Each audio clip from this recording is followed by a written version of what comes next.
Honda Activa, scooter की दुनिया का सबसे बड़ा नाम। लेकिन इतना बड़ा क्यों? अरे भाई 3 करोड़ से भी ज्यादा यूनिट जो बिक चुके हैं अब तक, तभी तो सड़क पर बस खड़े हो जाइए, 1 मिनट के अंदर कम से कम 20-30 एक्टिवा तो आपको दिख ही जाएंगे। लेकिन सवाल ये है कि जिस देश में कभी बजाज चेतक का राज था, वहाँ होंडा एक्टिवा ने कैसे कब्जा कर लिया? कैसे एक्टिवा ने उस मानसिकता को तोड़ा कि स्कूटर सिर्फ लड़कियों के लिए होते हैं? कैसे एक्टिवा एक सिंबल बना जो जेंडर, एज, सिटी या विलेज नहीं देखता, बस चलता ही जाता है। दोस्तों 1970s और 80s के जमाने में अगर किसी के पास स्कूटर होता था तो वो था सिर्फ बजाज चेतक। मतलब इस स्कूटर का क्रेज इतना ज्यादा था कि अगर आपने आज बुकिंग करवाई तो स्कूटर मिलने में 5 से 6 सालों तक का समय लग जाता था। और इसके पीछे का जो रीजन था वो था बजट फ्रेंडली फैमिली व्हीकल। इसकी चौड़ी सीट पर सब आराम से बैठ जाते थे और माइलेज भी उस टाइम के हिसाब से काफी अच्छा था। लेकिन फिर दूसरी तरफ इंडिया में एक अलग ट्रेंड ने पैर पसारना शुरू कर दिया था। कॉलेज बॉयज और यंग जनरेशन को स्कूटर नहीं बल्कि एक ऐसे स्टाइलिश और फास्ट मोटरसाइकिल चाहिए थी जो कि उनकी पर्सनालिटी को मैच करे। और फिर लोगों की डिमांड को ही समझते हुए जापानीज कंपनी होंडा ने 1984 में हीरो से हाथ मिला लिया और फिर यहीं से जन्म हुआ एक हिस्टोरिकल ज्वाइंट वेंचर का, जिसका नाम रखा गया हीरो होंडा। इसमें एक कंपनी के पास प्रोडक्शन और डिस्ट्रीब्यूशन पावर थी तो फिर दूसरे के पास थी जापानीज टेक्नोलॉजी। इन दोनों ने मिलकर मार्केट में कई सारी शानदार बाइक्स उतारी, जिसके बाद से इंडिया का मिडिल क्लास बाइक की तरफ शिफ्ट होने लगा। वहीं दूसरी ओर टाइम बीतने के साथ स्कूटर सेगमेंट भी स्ट्रगल करने लगा। अब भले ही उस टाइम तक चेतक काफी पॉपुलर रहा हो, लेकिन उसके साथ एक बड़ी दिक्कत ये थी कि उसे पूरी तरह से मर्दों को ध्यान में रखकर डिजाइन किया गया था। इसमें हैंड गियर शिफ्टिंग होती थी जो कि चलाने में बिल्कुल भी आसान नहीं थी। हैंडल पर बार बार जोर लगाना पड़ता था और बैलेंस बनाए रखना भी उतना ही मुश्किल था। ऐसे में उस दौर की महिलाएं ना तो इसे कॉन्फिडेंट के साथ चला पाती थी और ना ही उन्हें कोई ऐसा ऑप्शन मिलता था जो खास तौर से उनके लिए डिजाइन किया गया हो। उसी समय होंडा ने मार्केट में इस गैप को नोटिस किया कि महिलाओं का एक ऐसा सेगमेंट है जो कि स्कूटर लेना तो चाहता है, लेकिन उन पर किसी भी कंपनी का ध्यान नहीं है। ऐसे में होंडा ने सोचा कि अगर हम इन लोगों के लिए कुछ आसान, हल्का और स्टाइलिश बना दें तो फिर ये मार्केट हमारी हो सकती है। इसी सोच के साथ होंडा ने 1984 में काइनेटिक ग्रुप के साथ में पार्टनरशिप की और इंडिया का पहला गियरलेस स्कूटर लॉन्च किया, जिसका नाम रखा गया काइनेटिक DX। अब ये कोई नॉर्मल स्कूटर नहीं था, इसमें ऑटोमेटिक ट्रांसमिशन था, यानी न क्लच का झंझट, न गियर बदलने की टेंशन और न ही चलने में कोई स्ट्रगल। बस आराम से सीट पर बैठिए, एक्सीलेटर घुमाइए और स्कूटर फर्राटे से चल पड़ता था। इसकी लाइट वेट बॉडी और स्मूथ हैंडलिंग ने इसको चलाना बहुत आसान बना दिया था। ऊपर से इसका स्टाइलिश लुक भी ऐसा था कि हर किसी की नजर पर टिक जाए। यही वजह थी कि ये scooter college girls, working women और हाउस वाइफ्स की पहली पसंद बन गया। इसी ट्रेंड को ही देखते हुए 1994 में टीवीएस ने भी अपनी स्कूटी लॉन्च की, जो खास तौर पर कॉलेज जाने वाली लड़कियों के बीच में पॉपुलर होने लगी। ये स्कूटी काइनेटिक DX से भी हल्की थी और खास करके लड़कियों के कंफर्ट को ध्यान में रखकर डिजाइन की गई थी। लेकिन इसमें एक बहुत बड़ी दिक्कत ये थी कि ये प्रैक्टिकल यूज के लिए ज्यादा स्ट्रॉन्ग नहीं थी। यानी 74.6 सीसी के इंजन वाली इस स्कूटर को अगर कोई हैवी यूज में लेना चाहे तो ये बहुत जल्दी साथ छोड़ देती थी। ऐसे में महिलाओं को ध्यान में रखते हुए अलग अलग स्कूटर्स तो निकाले गए थे, पर उनकी जरूरतों को उतने अच्छे से फुलफिल नहीं किया गया। और इन प्रोडक्ट्स की वजह से मार्केट में एक अलग परसेप्शन ने भी जन्म ले लिया कि ऑटोमेटिक स्कूटर सिर्फ महिलाओं की सवारी होती है, जिसकी वजह से मर्द अब स्कूटी से दूरी बनाने लगे थे। साथ ही मार्केट में अब कोई ऐसा स्कूटर भी नहीं था जो जरा माचो लगे और थोड़ा दमदार हो, क्योंकि बजाज चेतक जैसा आइकॉनिक स्कूटर अब पुराना हो चुका था और इसका डिजाइन भी आउटडेटेड लगने लगा था और फीचर्स भी पुराने जमाने के ही थे। उस समय का माहौल कुछ ऐसा था कि स्कूटर अब लड़कों की पर्सनालिटी से मैच ही नहीं करते थे। इसी बीच 1998 में होंडा ने काइनेटिक के साथ अपनी पार्टनरशिप को ऑफिशियली खत्म कर दिया और जब होंडा ही नहीं रहा तो उसकी वर्ल्ड फेमस जापानीज इंजीनियरिंग भी उसी के साथ चली गई। इसका सीधा असर काइनेटिक स्कूटर्स की क्वालिटी और भरोसे पर पड़ा। लोगों को अब ज्यादा मेंटेनेंस, कम माइलेज और हर छोटी बड़ी चीजों के लिए स्पेयर पार्ट्स की परेशानी झेलनी पड़ रही थी। इसके साथ ही काइनेटिक ना तो अपनी टेक्नोलॉजी को सही समय पर अपग्रेड कर पाया और ना ही उसने कभी एग्रेसिव मार्केटिंग या फिर प्रॉपर ब्रांडिंग की कोशिश की। नतीजा ये हुआ कि धीरे धीरे काइनेटिक की पकड़ मार्केट में ढीली पड़ने लगी और वो मार्केट से गायब होने के कगार पर आ गया। इस तरह जिस कमी को पूरा करने के लिए काइनेटिक स्कूटर्स मार्केट में आए थे, वही कमी एक बार फिर से मार्केट में बन गई। दूसरी तरफ हीरो होंडा ने अपनी कई सारी दमदार बाइक्स जैसे CD100, स्लीक और स्प्लेंडर के जरिए पूरे देश में एक भरोसेमंद ब्रांड की इमेज बना ली थी। हर गली हर मोहल्ले में हीरो होंडा के पोस्टर्स दिखाई देते थे और स्प्लेंडर तो हर घर की जैसे पहली बाइक बन चुकी थी। लेकिन दोस्तों, होंडा जो कि एक ग्लोबल और हाई टेक ब्रांड था, वो सिर्फ एक इंडियन पार्टनर के अंडर काम करने से सेटिस्फाई नहीं था। उसे चाहिए था अपना खुद का नाम, अपना प्लेटफॉर्म और अपनी फुल कंट्रोल वाली कंपनी। इसी सोच के साथ 1999 में होंडा ने इंडिया में अपनी खुद की कंपनी लॉन्च की, जिसका नाम रखा गया Honda motorcycle and scooters India private limited यानी HMSI। अब साल 2000 के आसपास की मार्केट पर एक नजर डालें तो सीन काफी इंटरेस्टिंग था। एक तरफ बजाज पल्सर जैसी दमदार माचो लुक वाली मोटरसाइकिल्स का बोलबाला था और करीब 80% मार्केट शेयर इसी के पास था, तो वहीं दूसरी तरफ गियरलेस स्कूटर्स को कोई खास तवज्जो नहीं मिल रही थी और स्कूटर सेगमेंट को पूरी तरह से महिलाओं के लिए छोड़ दिया गया था। ऐसे में होंडा ने सोचा कि क्यों ना एक ऐसा प्रोडक्ट बनाए जो जेंडर न्यूट्रल हो, यानी मेल और फीमेल दोनों इसका इस्तेमाल कर सके और साथ ही ये डेली यूज के लिए प्रैक्टिकल होने के साथ साथ स्टाइलिश भी हो। इसी सोच के साथ होंडा ने साल 2001 में अपने गियरलेस स्कूटर होंडा एक्टिवा को लॉन्च कर दिया, जो वर्किंग वुमेन, रिटायर प्रोफेशनल्स और कॉलेज जाने वाले स्टूडेंट सबके लिए एक परफेक्ट सोल्यूशन के तौर पर पेश किया गया। हालांकि उस टाइम पर पूरी मार्केट मोटरसाइकिल्स की तरफ भाग रही थी। सभी को लग रहा था कि स्कूटर्स का जमाना खत्म हो चुका है, लेकिन होंडा ने हार नहीं मानी। वो अपने एक्टिवा के साथ एक ऐसे सोलो मिशन पर निकल पड़ा जहां उसके पास ना हीरो जैसा पार्टनर था, ना उसका शोरूम नेटवर्क, न मैकेनिक सपोर्ट और ना ही कोई खास ब्रांडिंग। ऊपर से एक्टिवा का लॉन्च भी कोई धमाकेदार नहीं रहा, क्योंकि पहले ही साल में उसकी सिर्फ 55,000 यूनिट्स ही बिक पाई। अब सुनने में ये नंबर ठीक ठाक लगते हैं, लेकिन कंपनी के उम्मीदों के हिसाब से ये एक बिलो एवरेज परफॉर्मेंस ही मानी गई। असल में सेल कम होने का रीजन ये था कि कस्टमर गियरलेस स्कूटर को लेकर काफी कंफ्यूज थे। उन्हें लगता था कि ये टिकाऊ नहीं होते, इनकी परफॉर्मेंस कम होती है और मेंटेनेंस भी ज्यादा। लेकिन होंडा एक्टिवा ने उनकी इस सोच को पूरी तरह से बदलने का ठान लिया था। जो लोग पहले गियरलेस स्कूटर्स को लेकर हिचकिचा रहे थे, उन्होंने जब एक्टिवा को चलाया तो उसकी सिंप्लिसिटी और कंफर्ट ने सबका दिल जीत लिया। और फिर धीरे धीरे एक्टिवा एक ऐसा भरोसेमंद नाम बन गया जो कि हर घर की जरूरतों के हिसाब से बिल्कुल फिट बैठता था। इस बढ़ते भरोसे का सीधा असर एक्टिवा की सेल्स पर भी पड़ा और जहां 2001 में इसके सिर्फ 55,000 यूनिट्स ही बिकी थी, वहीं अगले कुछ ही सालों में इसकी डिमांड इतनी तेजी से बढ़ी कि 2015 तक ये नंबर 1 करोड़ तक पहुंच गया।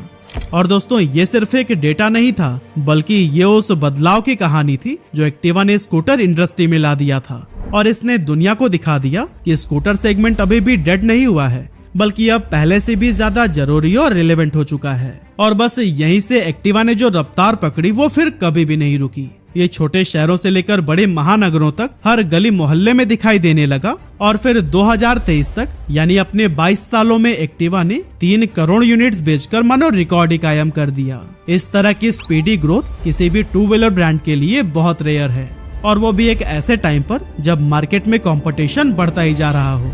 लेकिन दोस्तों, एक्टिवा को यह सक्सेस ऐसे ही बिना कुछ किए नहीं मिल गई, बल्कि इसके पीछे का रीजन था सालों की मेहनत, होंडा का विजन और लोगों की नीड्स को समझकर काम करना। असल में होंडा ने बड़ी समझदारी से एक्टिवा को ऐसा रूप दिया जो ना तो ज्यादा हैवी था कि महिलाएं इसको देखकर हिचकिचाएं और ना ही इतना सॉफ्ट कि मर्दों को लगे कि ये सिर्फ महिलाओं के लिए बना है। इसका लुक सिंपल, सॉलिड और स्मार्ट था, बिल्कुल बैलेंस। यही वजह है कि 33% से ज्यादा यूजर्स इसकी फीमेल हैं और बाकी 66% मेल। यानी ये क्लियरली एक यूनिसेक्स व्हीकल बन गया जिसे जेंडर या एज की कोई सीमा नहीं रोक सकी। होंडा ने एक्टिवा को सिर्फ एक स्कूटर की तरह नहीं, बल्कि इंडियन कस्टमर्स की डेली नीड्स और प्रॉब्लम्स को समझकर डिजाइन किया, और उन्हीं में से सबसे बड़ी जरूरत थी बेहतर फ्यूल एफिशिएंसी। एक्टिवा करीब 60 kmpl तक का माइलेज दे सकती थी, जबकि उस समय के ज्यादातर स्कूटर्स मुश्किल से 40 तक ही पहुंच पाते थे। अब आप खुद ही सोचिए, एक ऐसा देश जहां पेट्रोल की एक एक बूंद कीमती होती हो, वहां ये माइलेज किसी वरदान से कम नहीं था। और दोस्तों, यही चीज थी जिसने की एक्टिवा को टोटल गेम चेंजर बना दिया। और सिर्फ माइलेज ही नहीं, ड्यूरेबिलिटी और इंजन परफॉर्मेंस के मामले में भी एक्टिवा ने कमाल कर दिया था। असल में होंडा ने एक्टिवा के अंदर 102 सीसी का पावरफुल इंजन दिया था, जो कि परफॉर्मेंस और माइलेज का परफेक्ट बैलेंस देता था।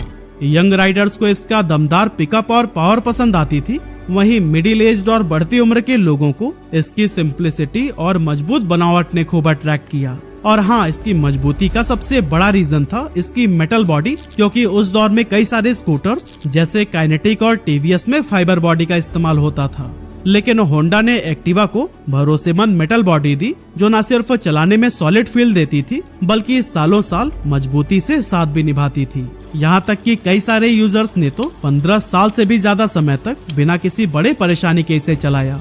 और दोस्तों, कुछ लोगों ने तो 1 लाख किलोमीटर तक चला डाला है, वो भी बिना किसी इंजन इशू के। अब दोस्तों, जब कोई प्रोडक्ट इतना भरोसेमंद निकल जाए तो फिर ब्रांड लॉयल्टी तो अपने आप ही बन जाती है। यही वजह है कि एक्टिवा ने वही जगह ले ली जो कि एक टाइम पर बजाज चेतक के पास में थी।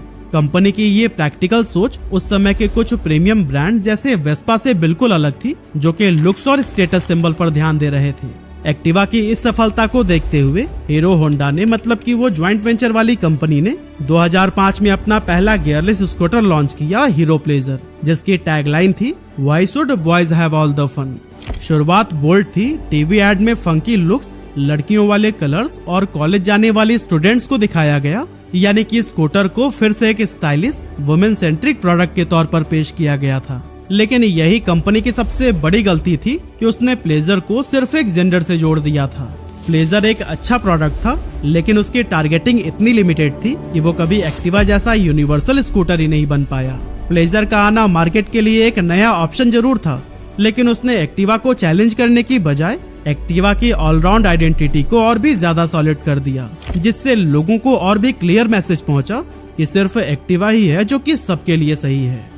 अब ये सब देखकर मार्केट का सबसे पुराना खिलाड़ी बजाज दोबारा से स्कूटर सेगमेंट में कूद पड़ा और 2007 में उसने अपना बजाज क्रिस्टल लॉन्च कर दिया। पर अफसोस कि क्रिस्टल ने भी कस्टमर्स की नब्ज पकड़ने में चूक कर दी। बजाज क्रिस्टल की बॉडी हल्की थी, प्लास्टिक की थी और साथ ही रोड ग्रिप में भी कमजोर थी, जिससे कि स्टेबिलिटी की दिक्कत आने लगी थी। ऊपर से क्रिस्टल का इंजन होंडा जितना रिफाइंड और साइलेंट भी नहीं था। नतीजा ये हुआ कि कस्टमर ने इसे सीधा नकार दिया और क्रिस्टल अपने लॉन्च के कुछ ही समय के बाद से बाजार से गायब सा हो गया। इस तरह से बजाज, जो कभी स्कूटर कैटेगरी का राजा था, उसने खुद ही गियरलेस स्कूटर्स बनाने बंद कर दिए और टू व्हीलर सेगमेंट में अपना पूरा फोकस मोटरसाइकिल्स की तरफ शिफ्ट कर दिया। हालांकि होंडा एक्टिवा में लगातार इनोवेशंस करता रहा, जैसे 2009 में एक्टिवा को एक मेजर अपग्रेड देते हुए इसमें 110 सीसी का इंजन जोड़कर इसे और ज्यादा पावरफुल बना दिया गया। और आपको याद दिलाते चलें कि इससे पहले तक होंडा का इंजन 102 सीसी का हुआ करता था। ये बदलाव एक्टिवा के लिए बहुत बड़ा गेम चेंजर साबित हुआ, क्योंकि यही मॉडल होंडा का सबसे ज्यादा बिकने वाला स्कूटर बना। इवन आज भी एक्टिवा 110 की हर महीने 2 लाख से भी ज्यादा यूनिट्स बिकती है। लेकिन दोस्तों, फिर आया साल 2010, जो कि होंडा के लिए एक बहुत ही मुश्किल साल साबित हुआ। असल में होंडा उस टाइम इंडिया में एक नहीं बल्कि 2 अलग अलग रोल निभा रही थी। जैसे कि एक तरफ वो हीरो के साथ मिलकर हीरो होंडा के नाम से मोटरसाइकिल्स बना रहा था, वहीं दूसरी तरफ होंडा अपने खुद के दम पर बाइक और स्कूटर सेगमेंट में अपना प्रोडक्ट लॉन्च कर रहा था। लेकिन फिर 2010 में हीरो ने होंडा से अपनी पार्टनरशिप तोड़ दी और फिर इस ब्रेकअप के बाद बहुतों को लगा कि हीरो के बिना होंडा की पकड़ ढीली पड़ जाएगी, लेकिन हुआ इसका बिल्कुल उल्टा। होंडा ने हर दिन एक नई डीलरशिप खोलने का गोल रखा और सिर्फ 4 सालों में उसका नेटवर्क 1200 से बढ़कर 7000 से भी ज्यादा हो गया। रिजल्ट यह निकलकर सामने आया कि एक्टिवा अब सिर्फ मेट्रो सिटीज की पहचान नहीं रहा, बल्कि दूर दराज के इलाकों में भी पहुंचने लगा। इसी बीच सितंबर 2013 में, यानी सिर्फ 1 महीने में ही होंडा एक्टिवा की 1,41,996 यूनिट्स बिकी, जो कि होंडा की नॉर्थ अमेरिका में पूरे साल के सेल्स के बराबर थी। और फिर अप्रैल 2014 में तो कमाल ही हो गया। इकोनॉमिक्स टाइम्स की रिपोर्ट के अकॉर्डिंग एक्टिवा ने उस समय की सबसे ज्यादा बिकने वाली बाइक हीरो होंडा स्प्लेंडर को भी पीछे छोड़ दिया। ये पहली बार था कि किसी स्कूटर ने किसी बाइक को पीछे छोड़ दिया था, और वो भी हीरो होंडा स्प्लेंडर जैसी लीजेंड को, जो कि कई दशकों से इंडियन टू व्हीलर सेगमेंट में राज कर रही थी। एक्टिवा की ये अचीवमेंट सिर्फ एक प्रोडक्ट की जीत नहीं थी, बल्कि माइंडसेट का भी बदलाव था। लोगों ने पहली बार माना कि एक स्कूटर भी उतना भरोसेमंद, पावरफुल और प्रैक्टिकल हो सकता है जितनी कि एक मोटरसाइकिल। इस ब्रेक थ्रो के बाद होंडा ने कभी भी पीछे मुड़कर नहीं देखा। 2015 से 2019 के बीच होंडा ने एक्टिवा 3G, 4G और 5G जैसे अपग्रेडेड वर्जन्स लॉन्च किए और हर नया वर्जन पहले से बेहतर माइलेज, रिफाइंड डिजाइन और बढ़िया कंफर्ट लेकर आया। छोटे छोटे इनोवेशंस भी किए गए, जैसे कि ज्यादा अंडर सीट स्टोरेज, बेहतर सस्पेंशन और आसान स्टार्ट सिस्टम, जिसने कि इसे डेली लाइफ के यूज में और भी ज्यादा कन्वीनियंट बना दिया। फिर आया साल 2020, जब पूरे देश में BS6 एमिशन नॉर्म्स लागू हुए। अब यहाँ इस नियम के आने के बाद से कई सारी कंपनीज तो स्ट्रगल कर रही थी, लेकिन वहीं होंडा ने इसे ग्रोथ अपॉर्चुनिटी की तरह लिया।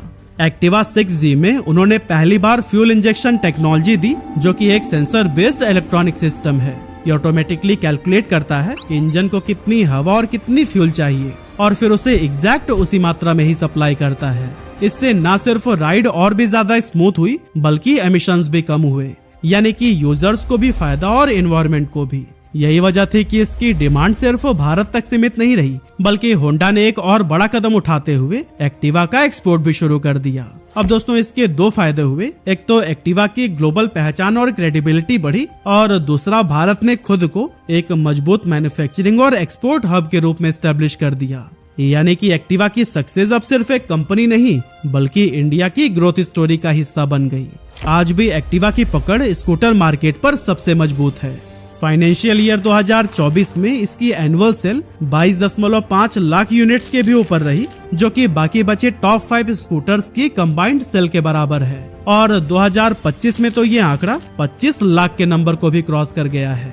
एक्टिवा का मार्केट शेयर अब भी 50% से ज्यादा है, और सेल्स के मामले में ये अपने सभी कॉम्पिटिटर्स से मीलों आगे है। होंडा ने ये साबित कर दिया कि अगर प्रोडक्ट दमदार हो और मार्केट की सही समझ हो, तो एक सिंपल सा दिखने वाला स्कूटर भी लेजेंड बन सकता है। अब वैसे आगे आने वाले टाइम में इलेक्ट्रिक व्हीकल की डिमांड आने वाली है, और होंडा अपने इलेक्ट्रिक बाइक और स्कूटर के साथ में वहां पर कैसा परफॉर्म करेगा, ये तो आने वाले टाइम में ही पता लगेगा। लेकिन इसमें कोई डाउट नहीं है कि एक्टिवा हिस्ट्री के बेस्ट स्कूटर्स में अपनी जगह बना चुका है।